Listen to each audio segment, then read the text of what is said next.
Hello, and welcome to episode number 71 of The Lines podcast. My name is Matt Brown, joined each and every week by Brett Collson and FairwayJay, where we run down all of the big bets, all of the big news, all of the big happenings in the gambling industry, be that sports betting, DFS, poker, a little bit of it all, whenever we get to talking about stuff. And we have some pretty mammoth news to talk about, certainly on this podcast here. And of course, we will take a look back very quickly at week 4, some of the observations, and look ahead to week 5 as well. As always, we are on Apple, Spotify, Stitcher, and Google Podcasts. Please head over there, subscribe, rate, and review. We really appreciate that. It helps us climb those charts, and so make this thing available to more people out there at TheLines US and at PlayPicks US whenever we are talking about the Twitter machine. But Brett, I was sitting about to go to bed. You were far into your slumber over there on the East Coast. You were 3 hours ahead of me, and I was nearly asleep, coming through just before midnight Pacific on Wednesday night over here, Thursday morning over there, was some of the biggest news, definitely in the gaming industry the last decade, maybe ever, whenever you consider what this could possibly do here. But the Flutter Group and the Stars Group have now proposed a merger. And if you're wondering, you're saying, I don't even understand what Flutter is. Up until very, very recently, it was known as Paddy Power Betfair. Paddy Power, Betfair, two massive gaming companies in the UK. They came over here. They acquired TVG. They acquired FanDuel. They also own Sportsbet as well, which is another big online book. They are just a massive gaming company. And of course, if you've been in the online poker realm at all, you know what the Stars Group is. Yes, they own Poker Stars, but they also got in on the gaming business as well. They bought Skybet over in the UK, a massive, massive gaming company. So they have Skybet, they have Poker Stars. Short-lived, they had BetStars, which turned into FoxBet through a partnership with Fox. And Brett, I mean, this is like, we're talking about like a combined company here that, if this were to go through with all the regulations and stuff, has casino, sports betting, has poker, has fantasy sports, has the free-to-play game, that Fox Sports Super 6 thing that they have going on. I mean, they really have every single way to get at a gamer. And this company put together would be something like $11 billion in revenue. It's pretty crazy. Yeah, kind of an interesting takeover deal here between these two gaming behemoths. A lot to unpack, and I have not read deep into this yet. My main question is what does this mean for the brands down the road? I mean, this gives FanDuel access to kind of run away with this sports betting market in the US right now. I mean, I'm sure some of these other operators are kind of scrambling to make something happen. But what is this? Is it going to be the FanDuel Sportsbook? Is it going to be Fox Bet Sportsbook? What is this going to be? Are these two operators going to coexist going forward, or is it going to be FanDuel and then Fox as the media arm? Those are the questions I'm really curious in. I'd like to hear you guys' thoughts on that one. Yeah, I mean, I think that they probably run it as two separate brands. I mean, and you have the FanDuel brand, but you also have the Fox brand, which is really widely known as well, as part of this deal. If you guys remember, we reported on it whenever Fox and the Stars Group actually had a partnership that Fox was able to buy up to 50% of the Stars Group. Well, with this new company being formed here, they actually still have the option to buy in. Now, it's not 50%. They can buy up to 18.5% of this new company that will be formed here. So Fox, as a media arm, Jay, could actually buy, nearly 20% of what would be the biggest gaming company in the world here. So really interesting twists and turns and everything that's going on with all of this, because, I mean, we are talking, TVG, arguably the biggest brand in all of horse racing. You have FanDuel, which has become the biggest brand in all of legal sports betting. Poker Stars, definitely the biggest brand in all of poker. And whenever you get over to the UK, if you guys have ever been over there and you start walking around, you run into Paddy Power shops. Like, you run into these gaming establishments all over the place here. So, I mean, it is really and truly just such a huge, huge deal. I'm spinning as I'm reading all of the information on it. 13 million active customers with the combined groups, and there's a lot. You can see why they're putting it together. And I saw some of the stock information that's coming about from it. But I'm trying to put my hands around everything that I'm reading about it, because it's quite a merger and a huge impact on the industry, obviously in the United States now. And that is where I was going with this, Brett. You kind of alluded to it, was just the impact that this has on the betting industry in general in the United States here. I mean, we're talking now about, you mentioned once this company combines, they will have access to half of the United States through deals that have been made here. They will be able to get into 24 different states in the United States. And of course, that's over half, because, there's some states where we know that it's basically impossible for gaming to happen. There's no gaming in Utah. There's no gaming in Hawaii. It's not going to happen anytime soon in California or Florida or Texas. So, I mean, this is like well over half of the actual potential regulated states here that they could reach. And so, it's like you said, it puts a brand like DraftKings and even MGM, William Hill, all of these other brands out there, Caesars that is trying to make headway, PointsBet for sure that was trying to get a foot in the door. I don't know I can't say for sure this is going to lead to further consolidation within the industry, but it almost makes you think that there would have to be for some of these brands in order to be able to compete. Yeah, I would bet on it. That'll be certainly one of the more interesting stories over the next year or so. I mean, when you factor in the access that not only the access they have to states, just the access they have to sports fans and bettors in those states with this media company, it's huge, and it's going to be hard for any of these other operators to compete. This is a huge deal. Yeah, absolutely. I mean, like as we mentioned, they have a way to get to every single type of gamer and gambler. Betfair has online casino that is going in the United States over in New Jersey. So you have casino players there. You have FanDuel, which obviously has the sports betting, but also has the fantasy sports arm. You have TVG, who has the horse racing arm. And then you have PokerStars that has the poker arm. So basically every way that anyone has to gamble, they have a way to get to you and to market to you with massive, huge brands within the industry. So yeah, this will be fun to follow over the next little bit here. And certainly see, I mean, there is regulation concerns here. They will have to get, this approved in not only the United States, but in the UK and I think in Australia as well. So there's 3 different places I think that will have to give this the go ahead. But from early indications, there would be no reason why they would not be able to do this. So pretty big news here, and could be maybe the biggest gaming news of our lifetimes if this thing were actually to go through. But if you're living in the great state of Indiana, and maybe even in the great state of Illinois here, specifically the Chicago area, Brett, some pretty good news for you as of today. Yeah, a couple hours before we hopped on this show here, DraftKings Sportsbook went live in the Hoosier State. DraftKings launched its mobile sportsbook in Indiana this afternoon. The first bet, a $25 wager on the Cardinals to win this NLDS series against the Braves.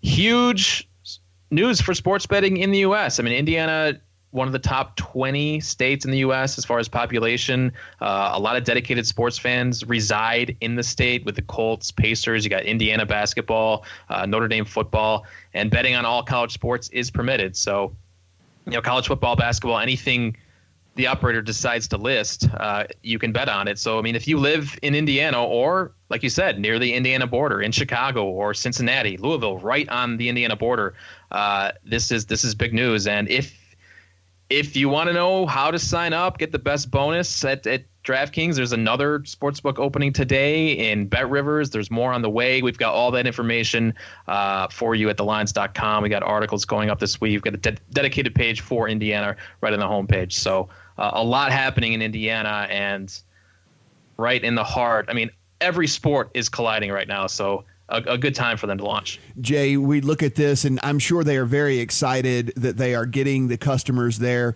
in Indiana. But as I mentioned, Chicago is about a 25-minute drive to the border there. This is a mobile state, so you are able to, as soon as you can get within that geo fence, you would be able to bet there in Indiana. So if you're DraftKings, you're certainly happy about Indiana. You're probably giddy at the fact that Illinois has not been able to get anything done, and you're going to get those Chicago bettors as well.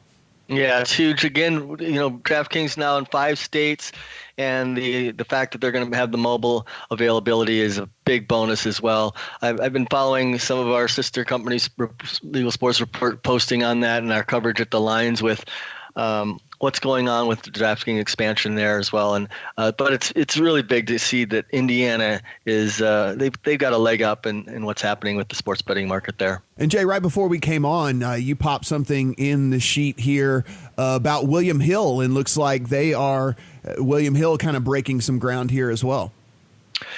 Yeah, in-venue sportsbook, the first one inside Capital One Arena in D.C.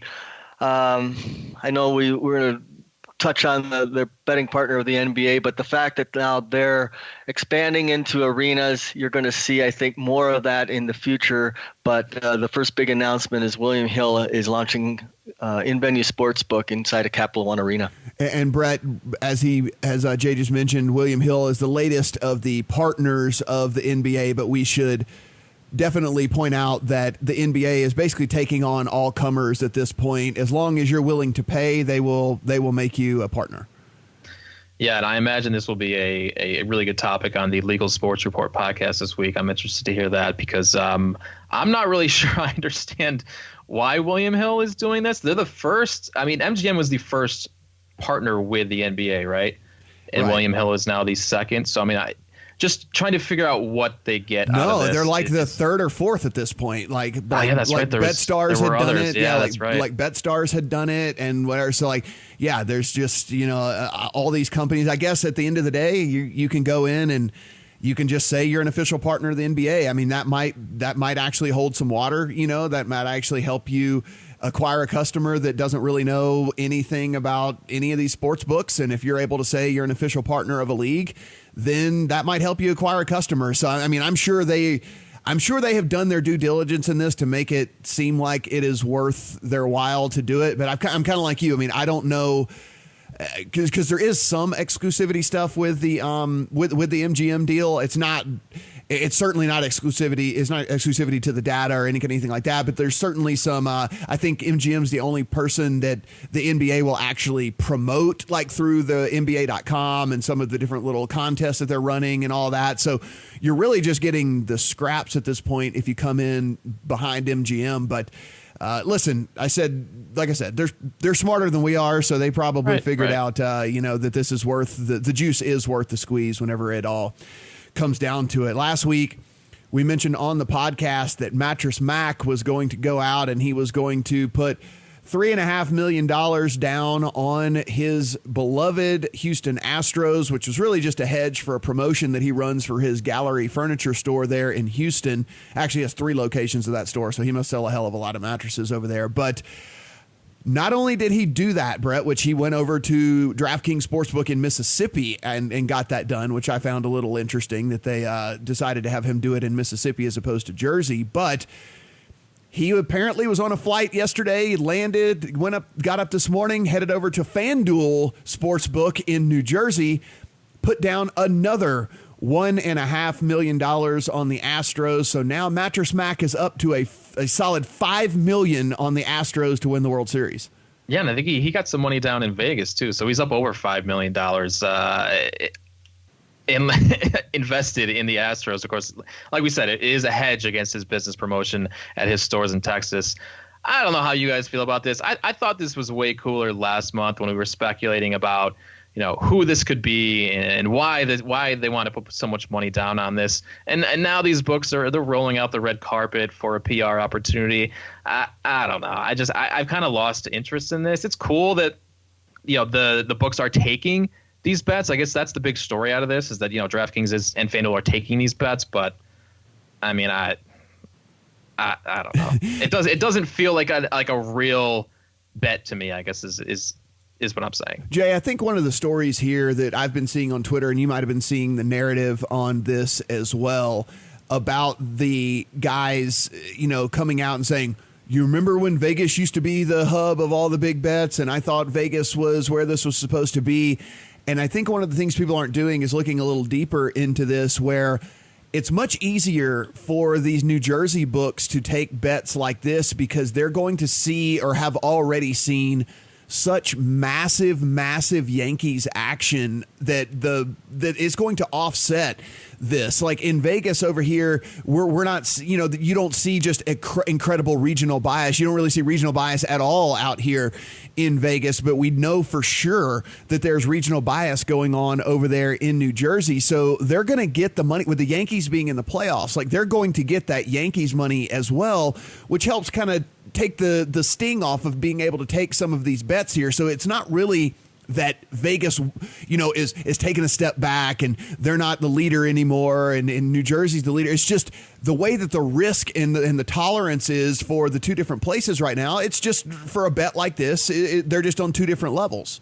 Yeah, good point. Because as you talk to the bookmakers, they'll always talk, they'll tell you certainly privately about liability and how that impacts what they are able to take. Now, the Yankees are a liability, I believe, in Vegas as well at most sports books, but much bigger out in New Jersey as the bets keep coming in and initially had come in on New York. So, yeah, it is a little easier. And if they've got deeper pockets, it makes it, they're trying to certainly leverage and reduce liability. But that's why you see the bet and why you, I think, saw certainly an independent book, but it was $200,000 that he bet out at South Point here on the Astros, whereas now he's getting significantly more down on those now New Jersey and the Mississippi book. But regional bias is very real, and if you look at even in the weekly matchups and games, you'll see the support of those teams. And Nick Bogdanovich had told me, it's massive in Rhode Island on the amount of money that comes in on the Patriots every week, and yet that's nothing compared to the amount of volume that's coming out of New Jersey. Jay, I already know the answer here with Brett, so I don't have to ask him. We'll get to him in a second. But NHL season is underway as of Wednesday. We are officially into the regular season here. Are you a hockey bettor? Do you get down very often on the NHL? I always tell people that's interesting. I do bet the NHL, but not much. And I rely on some really other people that are really into it and study. I don't put in the time, and it's interesting because I played college hockey and I love the game, and I think it's a tougher handicap, and it's very much I think you get into scheduling and teams that go into Canada and make the West Coast swing, and then are like we talk about in the NBA, kind of the scheduling with regards to rest and days. But I think it's tough, and when there's not as much scoring, it's impactful on what you're going to get on the lines. But like anything else, you're going to see Vegas was a big favorite now opening night. Probably more so than it should be, but you had a lot of different situations working with having been knocked out by San Jose last year in the playoffs. And so you see higher lines, but I do bet some hockey, just not much. Brett, I know you're a big hockey guy, and why don't you give the people who are listening just a real quick kind of overview? Of course, you play NHL DFS as well. You are a big DFS hockey player. Why don't you just give a brief kind of summary of the things that you're looking at whenever you look at a specific game? And, I'm sure there's a lot of crossover between how you're handicapping it from a betting standpoint and how you would go about it from a DFS standpoint, because, I imagine there's a lot of things, who's in goal, how his form has been recently, et cetera, et cetera. So what are some of the things that you're kind of like making notes of as you're looking into the games and looking to handicap them? Yeah, I wish I had better access to a sports book here in New York right now. I would certainly have a lot of action on the NHL, possibly more than any other sport, because I think you can take advantage of the randomness and unpredictability of a hockey game day to day. You stretch it over a season, and the variance is going to reduce quite a bit. But I think there are a lot of opportunities on a single game to take to bet on an underdog. And if you're looking at futures, hockey at its core is just, like I said, it's a very high variance game. So I don't see any value in betting favorites for the season. I think it's worth eyeing some of the teams in the middle tier, some of the younger teams that have got some experience with some of the younger players over the years, high draft picks that a lot of high pedigree guys that are going to be stars but haven't quite got into the the flow of the league yet. I think there are some interesting teams this year that could kind of be sneaky in the between the the plus 3,000 to plus 6,000 range to win the Stanley Cup. And from a DFS standpoint, what are some of the things, if somebody wants to give that a whirl, what are some of the things, just kind of some very basic stuff here? And of course, you can dig in over at Play Picks and the Lines and things like that as to get like some advanced strategy and stuff. But what are just some of the things you're just kind of looking at whenever you're trying to figure out where you want to go with your lineups?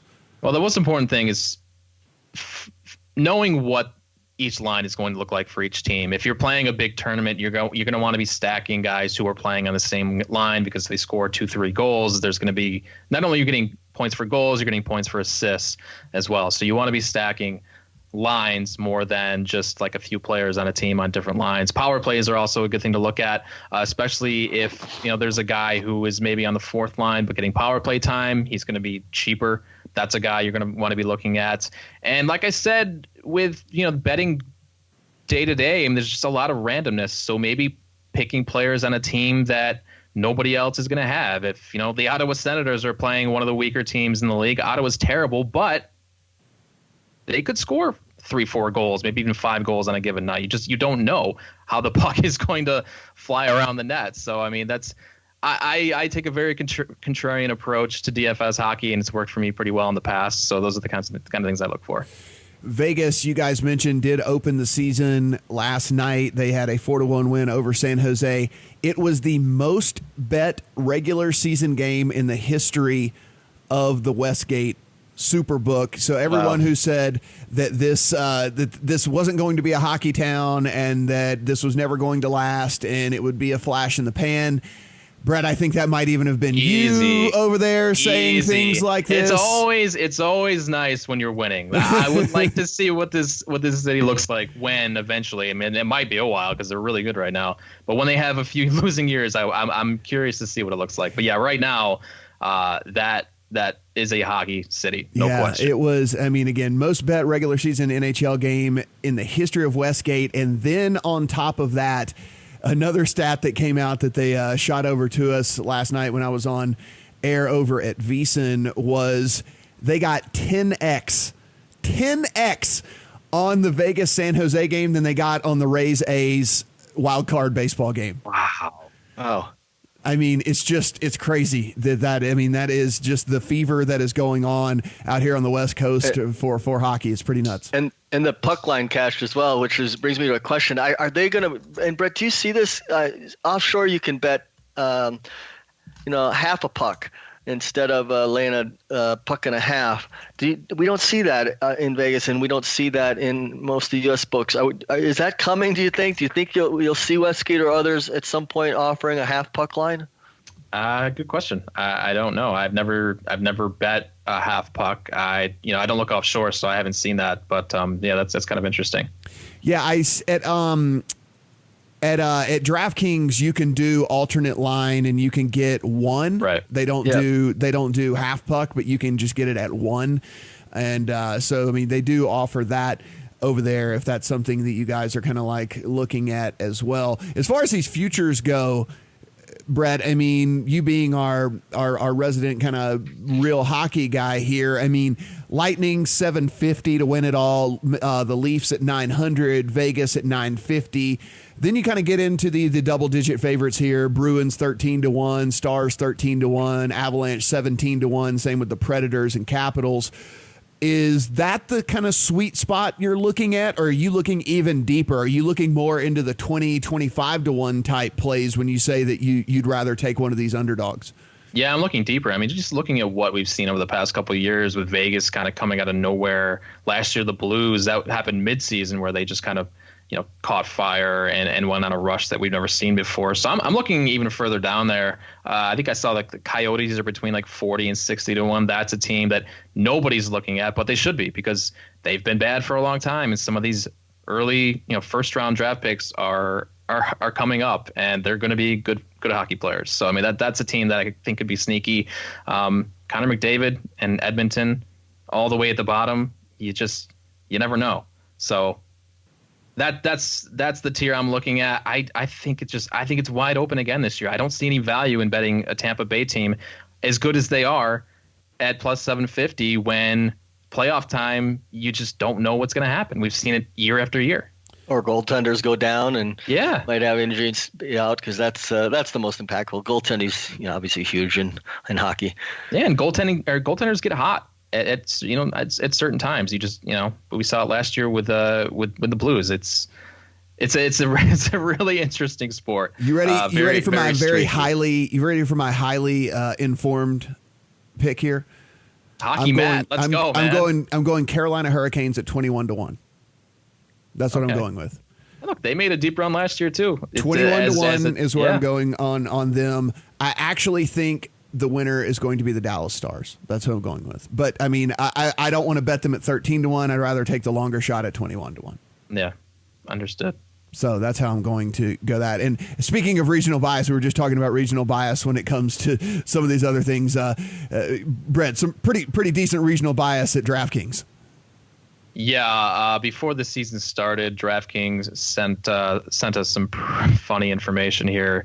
43% of all futures handle on the New Jersey Devils at DraftKings Sportsbook in New Jersey. 20% on the Rangers at plus 3,700, who the Rangers were terrible last year. Flyers were the next highest at 3,200, 5% handle, and then the Lightning at 5% as well. But regional bias is a very real thing in New Jersey. It certainly is. I mean, whenever we got the preseason NFL totals from them over there, and of course, the Patriots were getting the most money when it came to Super Bowl, but then they were followed by the Jets and Giants. I mean, it's like it's the Patriots getting the most money, and then it was followed by the Jets and Giants. I mean, it's pretty nuts. I mean, I'm okay with that, and I actually commend that, because I think if you're going to just be a casual fan and you want something to just root for during the season, you probably want to be rooting for your team anyway. So I mean, I'm fine with it. You probably go into that knowing you're not going to cash that ticket, but how sweet it would be if it was your team and you were able to cash that ticket from that. I get those type of bets. Well, the Devils are interesting too. I mean, they're one of the teams I was talking about earlier. The teams that have been bad, that have all this young talent coming up. That's one of them. So I would love to know how much liability DraftKings has on the Devils, because I wouldn't be surprised if they made a run. All right. So that'll be worth watching. You heard that from Hockey Brett, and he actually is Hockey Brett. Hockey Matt only comes around during the playoffs. So yeah, I mean, we've got to we'll get back to Hockey Brett here, but let's talk some college football, Jay. We are now, past the quarter point, obviously, in the season here, rolling up on the midway point of the season of college football here. It seems it is still the haves and the have-nots, but there was a little bit of a scare over there for Clemson, and there are some people saying that maybe this Clemson team isn't just completely invincible. I think they are invincible in the regular season for sure. I think they're going to probably moonwalk through the rest of all of these games on their schedule, but I don't know if that does them any favors once it comes playoff time. Is this something you started to think about when you look at college football here? Because I actually think it might be a real thing that they play a bunch of weak-ass teams and then they're going to jump right into the playoffs here, and whether it be Bama or Georgia or LSU or Oklahoma, like they are going to get a real test once they jump into the playoffs here.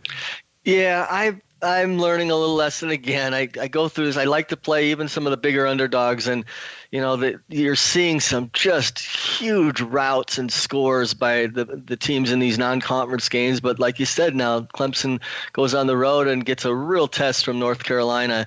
And you saw Trevor Lawrence under more pressure. He was 34% of his pass drops. He was under pressure, and his numbers were not good. It was like 41 yards under pressure last week, and so. Clemson is not in the Premier Conference, and they're not playing the stiffest competition.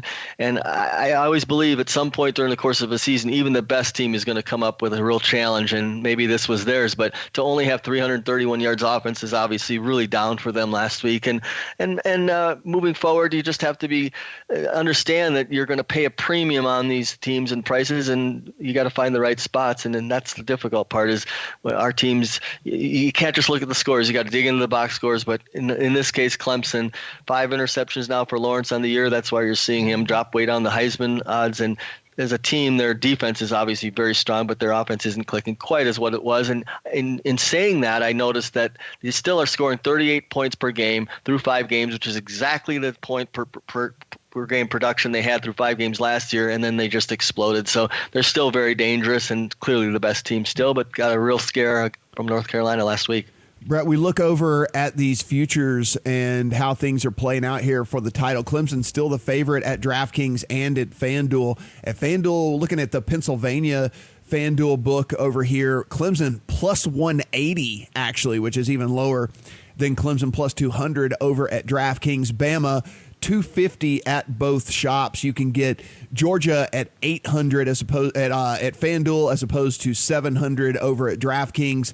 Then we have Ohio State at 9, LSU at 12, Oklahoma at 14 at DraftKings. Then we have over on the other side, Georgia at 8, Ohio State 950, LSU 1400, Oklahoma 1400 over on FanDuel here. Pretty interesting whenever you see how much money, or at least that these odds are not changing. The money's not rolling in on these other teams anyway to boost that number on Clemson at all. Whenever you look at the Pennsylvania book here at FanDuel, Clemson at 180, you could not pay me to put money on Clemson at 180. Well, especially the way Trevor Lawrence is playing. Like, this is not the guy we watched last year just steamroll Alabama. I don't know what I watched that Clemson UNC game, and he didn't look right. That offense is not functioning the way it was last year. So I'm with you. I don't like that number at all, and I'm surprised that the Georgias and the Ohio States and even the LSU's are not moving up higher. LSU's actually made a huge jump since the start of the season, but the fact that they're not in single digits yet here is kind of surprising. Heisman Trophy odds definitely have been on the move. However, whenever we were looking at this before the season started, guys, you will remember that there were actually props that were going on out there of Tua and Trevor Lawrence versus the field. And you could actually make that bet if you wanted to make that bet on those two guys. Now we sit here, we look at Tua is the big favorite over at DraftKings plus 110, over at FanDuel plus 150. And whereas Trevor Lawrence down at 28-1 over at DraftKings, down at, has fallen all the way down to 50-1 over at FanDuel. 50-1. Yeah. 50-1. Wild. So from co-favorite before the season starts down to 50-1 over at FanDuel here. Jay, as we kind of start handicapping this, Jalen Hurts 300, Fields 500, Burrow 500, Jonathan Taylor 800, and Fromm 2,200 over at DraftKings. If we look over at FanDuel, Hurts 340, Burrow 600, Fields 850, Taylor 950, and Fromm 2,200 over there as well. Do any of these guys in this next tier outside of Tua interest you at all at these prices?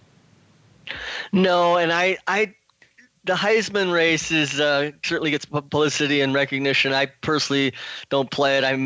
I had commented that Joe Burrow was on a national championship contender, and he was huge odds, 200 plus to 1 to start the season, and that's kind of where I think you want to be able to potentially anticipate going forward. But these guys, it's quite a race with the top 5. I mean, Tua and Hurts and Burrow and Fields are all so far having great seasons, and obviously Taylor, the running back at Wisconsin, is the other guy at single-digit odds. It's having a great season. So those are your likely contenders. None of the rest down below. I thought maybe Swift would be a contender. He's a great player, but not maybe enough to catch those even if he went on a big run, and same with quarterback Fromm of Georgia. But Georgia's the one team that I'd said that I think they're very, very legitimate national title contender, and it would take one of those two guys, and that's the problem is between Fromm and Swift, who's going to come and make an enormous leap when they're both having real important to that team's success, and both going to kind of offset each other maybe on statistical profiles. Definitely. I think that there's an interesting very, very, very deep flyer here, Brett, and I know they really will do everything in their power not to give the Heisman to a freshman, but Bo Nix is down at 60-1 over at FanDuel, and at DraftKings you can get him at actually 100-1. And the thing about this is there's actually a very clear path to him winning this title. And with that, he would be knocking off 3 other favorites along the way. So like, I like to be able to paint a picture as to how this could actually happen.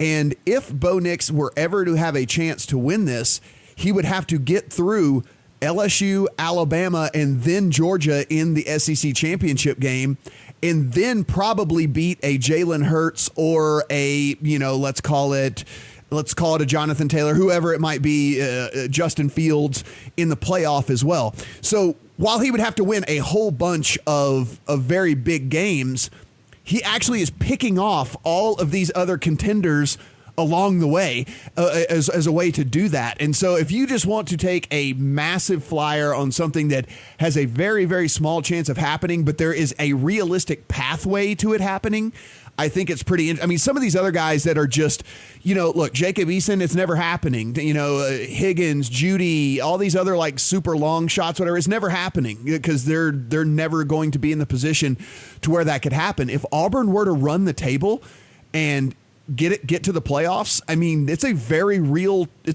possibility. You could at least paint the picture for Bo Nix.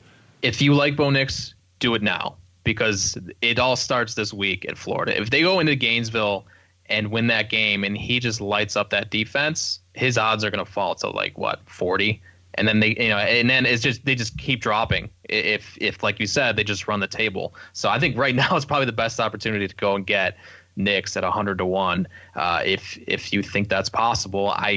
I don't see it happening, obviously, but I don't hate the odds. I like this is probably one of the better long shots on the board. Yeah, that's kind of where I was going with it. It's I don't see it happening either, but if you're somebody that likes to have one of these long shot tickets to where it's basically, it's basically a lottery ticket, there's at least a pathway for this becoming reality, right? I mean, it is Auburn beating Joe Burrow and LSU. It is Auburn beating Tua and Alabama. It is Auburn beating, a Jalen Hurts in the playoffs, or beating Jake Fromm and Georgia in the SEC championship game. So like, he's knocking off competition along the way as well. So it's not just some of these other long shots. It would just be them beating up on bottom feeders. But Bo Nix along the way would actually be picking off other people that he's competing against for this Heisman Trophy.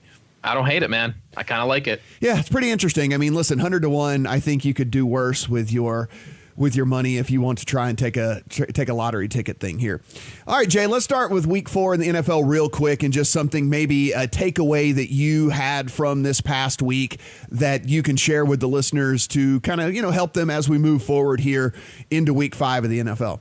Well, it was a huge week for the sports books, and things jumped off the page last week to me. A lot of underdogs that I played, and they went 5-10 for the week against the spread. But on Sunday, it was you saw, I guess, in the takeaways, the way the Kansas City won and the way the Patriots won and just barely missed covering, you can see the point spreads and some of the inflation in the lines, and that's as a better and what you want to look at. You got to get into the understanding of buy low, sell high, and right now, as good as the Patriots and Chiefs are, you were really paying a premium on the road last week, even against teams that some don't think are for real, but both were unbeaten. The Lions last week, they outgained the Chiefs. They really let that one get away again.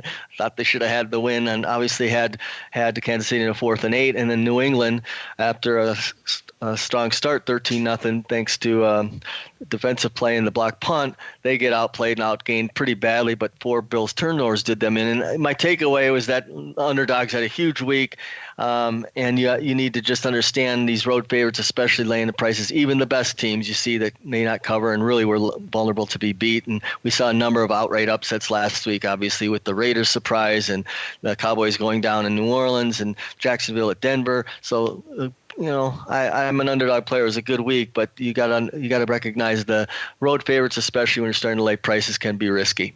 Brett, what was something that you, as that slate finished up on Monday night in week 4, that was a big takeaway from you for the week?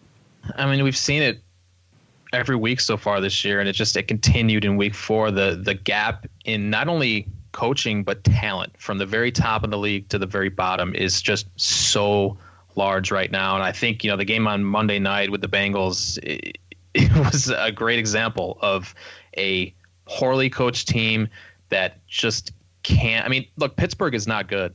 They dinked and dunked their way down the field against Cincinnati. They didn't throw the ball at all downfield. I think they had one play to Deontay Johnson there. The rest of the game was just dumping it off to running backs, and Cincinnati could not stop it. Like, that's how bad some of these teams are right now. Miami, Arizona, that was another bad read by me last week, was Arizona against Seattle. They just can't match up with some of these, even like mediocre teams. So I'm really glad Miami is off this week. I can take the blinders off so I don't have to bet Miami again, because obviously my read is off on some of these professional football teams that just aren't good.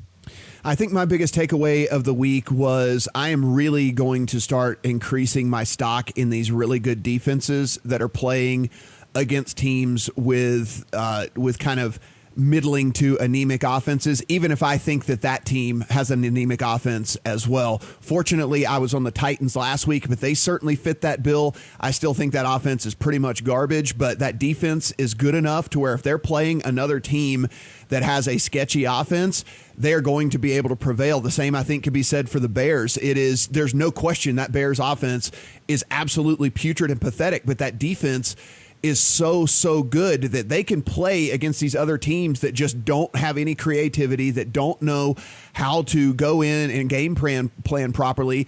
And despite the fact that they can't move the ball really themselves, they're just going to be able to win these games and cover these games. And I think the same could even be said, Brett, for your Buffalo Bills. I mean, certainly they'll need to get Josh Allen back in this, but same deal. I mean, it is not a very good offense really for the Bills there, but that defense is so good that I think they are just going to be able to really, really play almost everybody tough for the entire season. Even if they can't put the points on the board themselves, they're going to scrape by some ugly wins or at least cover some of these spreads where they are dogs because of these really stout defenses. I mean, hell, we even saw it with that Cowboys and Saints game. I mean, for whatever reason, Kellen Moore and the Cowboys decided that they were just going to run into the teeth of that Saints defense 18 times with Zeke Elliott to the tune of 1.9 yards per carry.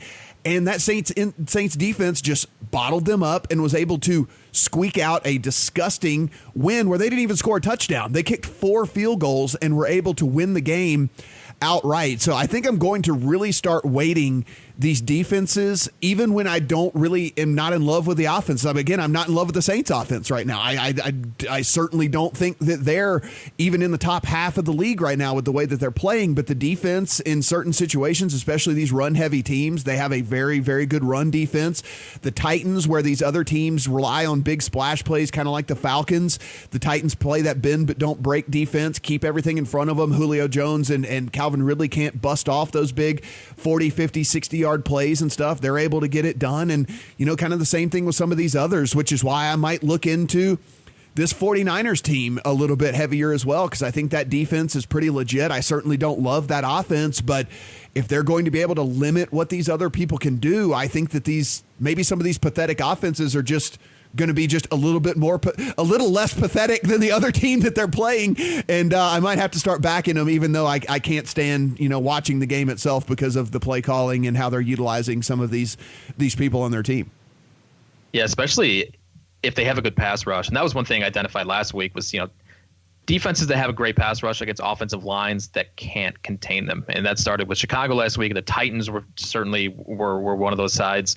And the Bucs against the Rams, something that I did not factor enough into my capping of that game is that they could not contain Shaq Barrett and that Bucs pass rush. That offensive line for the Rams is horrifying. So, I mean, these are things that you really have to – I mean, we're starting to see now that we're 4 games in. We have a big enough sample to say, okay, there's something going on with this Rams offensive line. They're not as good. I mean, we have to adjust our capping because it's going to affect Jared Goff in this offense. This is not going to be the same offense as it was last year.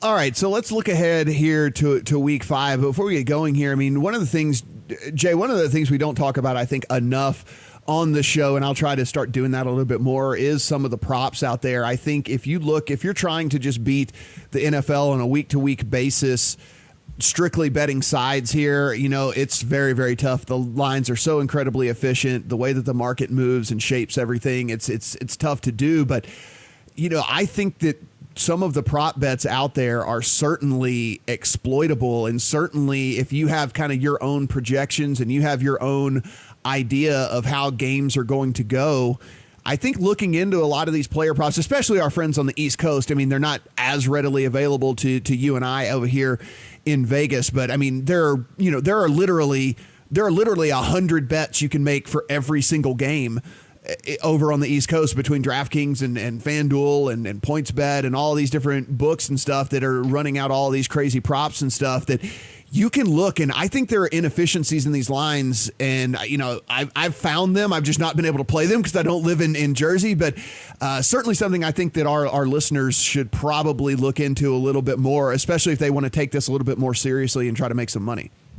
Yeah, maybe I'll try to dig in and post some of those in the weeks ahead, because I mentioned I do a lot. I put everything into a spreadsheet and box score analysis, and some of the things you're talking about, NFL is difficult to beat on the sides. We talk about teasers and how to utilize them, because that's a way to move lines and another bet that I think is a good opportunity. But the props, you can now get into team totals, and if you're really studying statistical things, I keep staring at my screen here that I've pulled up run defenses that are allowing X amount of rushes per game and really struggling, because we've talked about the matchups, throw out the trends and dig into the matchups. And if you find something in a matchup where you think a team's going to either run the ball X amount of times and have great success against a weak run defense, now you can utilize those in your props and evaluate the props and start looking at total yardage for players. And that's how you start to break down and really put edges maybe in your favor, because a lot of the props from a yardage standpoint of the players are going to be utilizing single season-long averages. And obviously, if you find in the matchups where you can exploit that with a particular player or a particular matchup, not only can help you maybe in some of your daily fantasy and in utilizing that, but from the props betting, you can start to dig in. So I'll try to look into that for some of our future shows, and we'll try to comment on that and get some of those props from DraftKings and FanDuel and comment on some of those. Yeah, absolutely. And Brett, one of the things I think that if people want to start doing this, I mean, one of the things you really is important is to tell a story throughout the course of your prop bets, because what you don't want to do is have conflicting prop bets to how your narrative is for the way that the game is going to go. So let's just use, for example, this past Monday night where I actually got my ass kicked on props, but I still think my process was right. It just didn't kind of pan out here. So I actually thought that the Steelers were going to play well at home. You and I talked about this on the Circa podcast. I actually thought that, the Steelers team was going to kind of bounce back in a home spot here and get up on this weak Bengals team. And with that being the case, that the Bengals were going to have to abandon the run completely, which they had no run game anyway to speak of. Joe Mixon had 82 total yards coming into that game, and really just go to the pass, full on, full out, and just go balls out to the passing game. So I bet Dalton over on passing yards. I bet Boyd over on receiving yards. I bet Boyd over on receptions. I bet Mixon over on receptions, which actually got there, so that was nice. But the other ones did not get there. But I told the story in my head of how this game was going to play out, and then I made the prop bets accordingly. And what you can do whenever you do that is, when you're right with how that game is going to play out, you can win all of your prop bets. And so what you don't want to do is tell a story in your head of how the game's going to go and then make conflicting props, because then you're messing with how, if you have a total bet or if you have a side bet or whatever it might be, you want to try and make it to where you can win all your bets. You don't want to make it to where it's like, if you win one, you're probably going to lose the other. Yeah, the only time I ever play player props are during the Super Bowl, because if I'm gonna bet on individual player performance, I just prefer to spend my money on daily fantasy sports. But like you, I really do enjoy the story part of the player props. Putting together a script of how you think the game is going to go and then correlating your props accordingly. Like if you identify a pass funnel defense, you might want to bet the over on tight end or running back receiving yards and the under on wide receiver receiving yards on the same team. That's how you press any edges you have when betting on these things. So I think you can line several props up for the same game and certainly make more money that way. Looking ahead to week 5 here, we will skip the Thursday night game, because by the time some of you listen to this, that game will be in our rear view mirror here. That said, about a 1.5, 2 point line. There's some ones in Vegas in favor of Seattle on that one, total of 49. But looking ahead here, let's just jump to these games that have the double-digit spreads and see if there's anything that jumps off the page to us here. Jay, the Eagles 13.5-point favorites over the Jets. The Redskins are 15-point dogs to the Patriots. And then we look and we have the Chiefs coming in as 11-point favorites over the Colts. Do any of these double-digit games here have a chance of making your card this week? Potentially the Jets, and it'll obviously every week now we've got maybe 9-10 starting quarterbacks that were backups at the start of the year that are now playing, and obviously Sam Darnold's status for the Jets would impact potentially a little line movement there. So if you anticipated he was going to play, you might want to get down on the better number probably now, because that line could drop a little bit. But the Colts initially looked attractive, but now this is where you start looking at the injury situation. They're banged up and they're going into a tough venue, and you're paying a little inflated price there, but that's not yet of interest, and probably not laying it either. And I don't lay 15 points on the road like the Patriots are, but that being said, I talked a little bit about the fundamentals, and Washington is dreadful.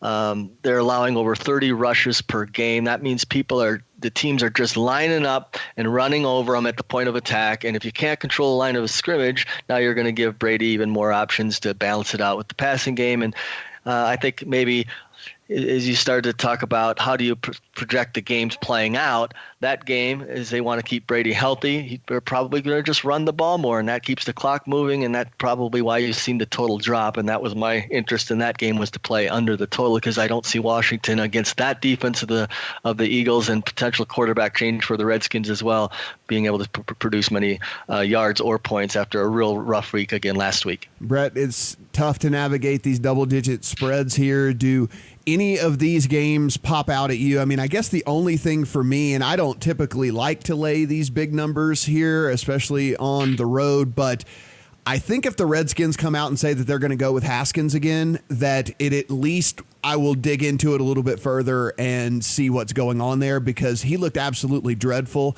against a much, much, much worse offense. I mean, much worse defense than he's going to see in the form of the New England Patriots here. So I don't know. I would at least kind of take a deeper look, I think. Yeah, I guess I'm not a Haskins guy, and what we saw on Sunday was that was pretty brutal. The one game I'm looking at is Kansas City, Indianapolis. This is a game I would probably get money down on for the Colts if I knew some of these players were healthy. The problem is they have a bye next week, and their probability of winning this game is already so low. I can see them just resting guys and giving them 2 full weeks to recover before the long stretch of the season. They start really digging into that division game. So, none of these games really pop off to me. I guess, if I'm going to lean on one of them, it'd probably be Kansas City, just because I don't think Indianapolis is really going to have they're not going to be anywhere near full strength. Yeah, it was. I took a flyer on Kansas City when this one was at 10, and not a big bet, but I'd already looked ahead on my Colts schedule as well. And the thing that you just mentioned was the first thing that popped out to me. Now, of course, as soon as I say this, T.Y. Hilton has returned to practice on Thursday. I don't think that necessarily means that he's going to play this week or not, but that was my guess. And sometimes you have to speculate trying to get a better number in these things. And my speculation was that if Marlon Mack is banged up and T.Y. Hilton is banged up, and you're likely not going to win this game on the road anyway, you get that extra week for these guys. I don't know. I don't think the juice is worth the squeeze trying to get them back into this game against the Chiefs, where your win probability, even with these guys on the field, is still extremely low. Yep, that's exactly how I'm feeling about it. So, this is not a game that I doubt we're going to have this game on our circuit card. I'm not going to have it on any of my cards this week. But if I'm looking at one game, that's probably the one there on Sunday night. All right, so some pretty interesting lines here, Jay, this week. We have several 5s that are on the board. We always love those 5-point spreads whenever they're hanging out there. What are a couple of games that you looked at and you said, okay, this is something I'm willing to get down on this week? Well, I think if you like the Steelers, you want to play it at 3.5. I think that line's going to be at 3 at many places by game time, and certainly we're seeing some of that start to show. The market is, preseason, that line was Pittsburgh, 3-point favorite. Now they're a 3-point dog. And the only issue I have is I do so much in the rushing guidelines that I think Baltimore's still going to have some success running the football, and Pittsburgh's going to have to try to match that. And now we have Rudolph, who's played well, better than I think many thought, replacing Ben so far.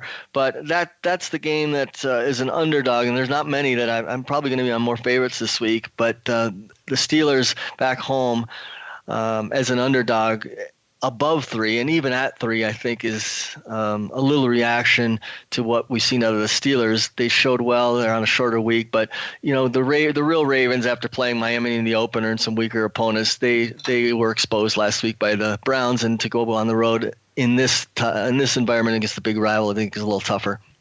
Brett, looking at these games, is there anything? There's not a lot of sides that really. I know we're going to have to play 5. I mean, we have to play 5 in the contest this week, so we've got to do it. But is there any sides that you're looking at? There was really nothing that jumped off the page to me. I think the Cowboys at home as 3.5-point favorites against the Packers is at least somewhat interesting to me if we get confirmation that Devontae Adams is going to be out for this team. The Packers offense just has looked a little disjointed anyway, as it is anyway, and you take Devontae Adams out of the equation there, then I think it really kind of muddies the water as to what's going on there. I don't know, maybe something that I would look at. Some of these totals, actually, I do like a little bit better than the sides, but let's just focusing on the sides. Is there anything that maybe me and Jay are missing? Nothing yet. I mean, I really start diving in Thursday night. The only thing I'm really looking at right now is how the market has moved and how it's moving throughout the week. The Bills-Titans game is really fascinating to me. These are two very similar teams in the way they operate, two very good defenses with problems at quarterback, and Buffalo has an even bigger problem at quarterback now with Josh Allen's status in question. I don't think he's worth any points, not even half a point over Matt Barkley right now, but it's a very different offense when Allen is on the field. Because he can at least stretch out drives with his legs and stuff and whatever. Yeah. He's also way more, turnover prone. So, I mean, it's good ways and bad when he's on the field. So, I mean, that's worth monitoring leading up to Sunday. I want to see how the Titans have performed against mobile quarterbacks versus, the drop back guys as well. So that's one I'm going to be looking at pretty heavily. The totals here this week are the ones that are really jumping off the page and jumping out to me. I mean, this Giants-Vikings game, 43.5. I mean, Danny Dimes, look, the Vikings offense, one is putrid, and then you have Danny Dimes going to go up against what I consider to be probably one of the top 5 units in all of the NFL here. He is in for a rude awakening. I mean, even last week we saw him make some of those rookie mistakes, and now he's going to get a Vikings team that does like to kind of disguise their blitzes, disguise their coverages, do all kinds of crazy things on the defensive side of the ball. 43.5 points seems like too many to me in that one. Certainly something I am looking at there. Another one of the totals that I'm kind of looking at is this Saints and Bucks game at 46.5. I think that might be a little high after watching the Bucks go over there and score 55 points, but this Saints defense obviously much better than the Rams defense is playing right now, and then the Saints offense is just not really putting very many points on the board. You can go back to that Seattle game where they scored points. I mean, there was a defensive touchdown and a special teams touchdown in that game as well, and it really got us there. And then, of course, we saw this past week where they only put up 12, so 46.5. I'm kind of monitoring that one as well to see what's going on. And then finally, I mean, nobody wants to bet the under in a Chiefs game. Like, there's no doubt about that, but can they cover it themselves? Because if the Colts do decide to rest these players, Brett, I mean, if they do decide to do this, can the Colts pull their weight, basically, is where I'm going here. I understand the Chiefs defense isn't all that great, but if there's no Mack, if there's no T.Y. Hilton, and you got to rely on Chester Rogers and Nyheim Hines and Jordan Wilkins and stuff, I mean, can the Colts do their part to get this thing over 56? It was ugly last week, man. I don't know. I did not like what I saw with that offense without T.Y. Hilton on the field. Brissett still threw 3 touchdowns, but a lot of that was in garbage time. I can't see them putting up a lot of points, and Kansas City's going to get after them. So on the road, I'm not in love with the Colts scoring too many points in this one. And if you projected Brett and how you look at the game might play out. Right. Indianapolis, to have any chance, probably has to control the ball, and that's going to be trying to run it. And Kansas City is second to last in the league in allowing 150 rushing yards a game. So if they can, even if they're banged up or certainly without Hilton, they're going to most likely try to control the ball and run it, and that's going to keep the clock moving, and that can certainly impact how that plays out with a scoring perspective. Yeah, that's probably how Reich will attack the game, especially early on. So. Yeah, pretty that one going to be monitored on my end pretty closely as well. I don't have very many tickets in the hopper right now as we sit here on Thursday. And any thoughts on the Bears in Oakland, which is in London, the new stadium there?